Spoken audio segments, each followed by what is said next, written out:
ఉత్తరాంధ్రలో అయ్యన్న పాత్రుడు విష సంస్కృతిని తీసుకొచ్చారని వైఎస్ఆర్సీపీ విశాఖ జిల్లా అధ్యక్షుడు కేకే రాజు ధ్వజమెత్తారు. కోర్టు తీర్పుకు వ్యతిరేకంగా జరుగుతున్న నిర్మాణాలను పరిశీలించడానికి వెళ్లిన మాజీ ఎమ్మెల్యే పెట్ల ఉమాశంకర్ను చంపడానికి ప్రయత్నించారని మండిపడ్డారాయన. రాజ్యాంగ పదవిలో ఉన్న అయ్యన్న కోర్టు తీర్పును ధిక్కరించారని, స్పీకర్ పదవికి ఆయన అనర్హుడని పెట్ల ఉమాశంకర్ తీవ్రస్థాయిలో దుయ్యబట్టారు.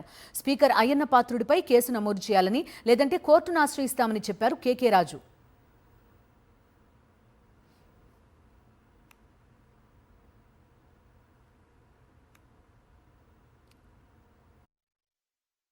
పార్టీకి సంబంధించిన నాయకులకు బానిసలు కాదు పోలీసు వారు కానీ, రెవెన్యూ అధికారులు కానీ.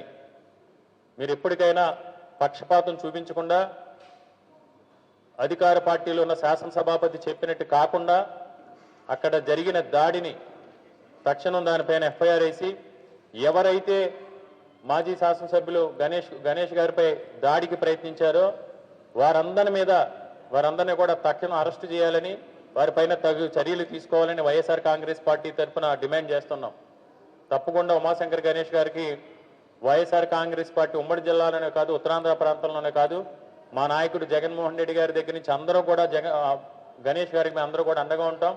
ఆయన పైన జరిగిన దాడికి చర్యలు తీసుకునే వరకు కూడా వైఎస్ఆర్ కాంగ్రెస్ పార్టీ తరఫున మేము పోలీసు వారిపై అవసరమైతే న్యాయస్థానంలో పోరాటానికి కూడా సిద్ధమని తెలియజేసుకుంటూ, మరొక్కసారి అయ్యన్న పాత్రుడు గారు ఇలాంటి దుర్మార్గ రాజకీయాలు, కొత్త తులసివనంలో గంజాయి మొక్క మాదిరి రాజకీయాలు మానుకోవాలని శాసనసభాపతిగా ఉన్న అయ్యన్న పాత్రుడు గారిని డిమాండ్ చేస్తాం. రాజ్యాంగ పదవిలో ఉన్న వ్యక్తి స్పీకర్ చెంతకాల అయ్యన్న పాత్రుడు హైకోర్టు ఆదేశాలను ధిక్కరించే పనులు చేస్తున్నాడు.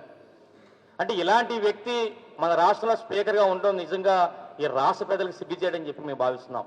ఎందుకంటున్నానంటే ఈరోజు హైకోర్టు చీఫ్ జస్టిస్ గారు ఇచ్చిన ఆర్డర్లను కూడా పక్కన పెట్టి ఆయన సొంతంగా నేను స్పీకర్ని నన్ను ఎవడో ఏమి చేయలేని చెప్పి ధిక్కరించే పనులు చేస్తున్నాడు. అంటే ఇలాంటి వ్యక్తి